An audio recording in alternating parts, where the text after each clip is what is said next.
This is Michael Orrell of MobileBurn.com, and today I have with me two different versions of the HTC Touch Pro 2.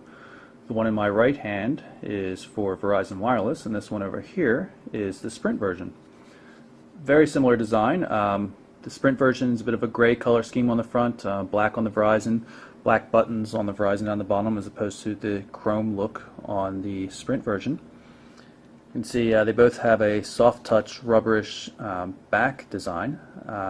Each has a dedicated speakerphone mute button. The speakerphone is automatically activated as soon as you flip over the phone, and both have 3.2 megapixel autofocus cameras. The design on the back is quite different from one to the other. A little bit of a orange on gray mesh look here, as opposed to a view of the world on the back of the Verizon model.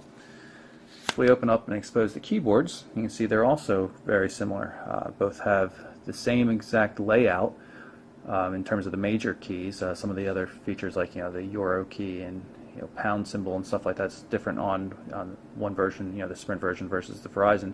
But the keys have the exact same feel, and just color highlights are a little bit different. No soft keys, so you actually have to grab the screen whenever you want to access the soft key function. One of the best keyboards I've used in a long time. Has a really nice click to it, spaced out, but part of that reason is it's such a large device.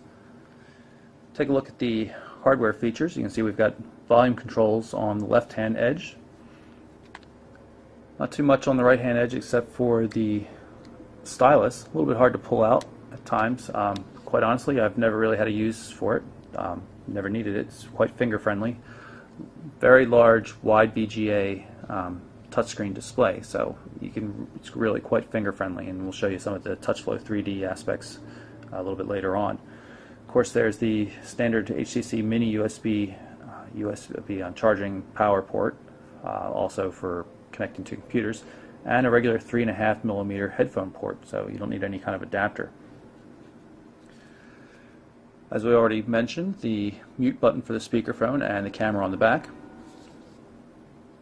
And down at the bottom, it's a series of controls. It's the call, send, and end, and the dedicated Windows button and the dedicated back button. I prefer the Verizon layout in terms of just the actual red and green markings on the keys, but both functionally they're almost identical. If you look closely, you might be able to see the little magnifying glass, minus and plus here, and little hash marks, tick marks across there. It's used for on-screen zooming. I'll show you how that works later as well. One of the noteworthy features of the CDMA version of the HTC Touch Pro 2 is that both the Sprint and the Verizon version are also capable of roaming outside of the US. They have support for quad-band GSM and UMTS connections, 3G connections, on the 2100 MHz band that's used throughout Europe. There is one minor hardware difference, or actually I guess it's really software. It's just how it uses the hardware buttons. Both devices have what looks to be a power key up top, which is pretty standard for a Windows Mobile Professional device. One of the touchscreen equipped devices, you push this to turn the screen on, push it again to turn it off. In this case, however, it does that in terms of dealing with the backlight, but actually turning the phone on and off is handled by the call end button. You can see the little power symbol there. The Sprint version of the Touch Pro 2 follows the standard theme of just one button does power on and off just by long pressing it. Not really sure why they did that. I guess more Verizon phones do it this way with the call in button, so maybe it's a consistency thing. Either way, it's not a big difference for the user. Effectively, this button still turns the display and the device on and off when you're actually using it.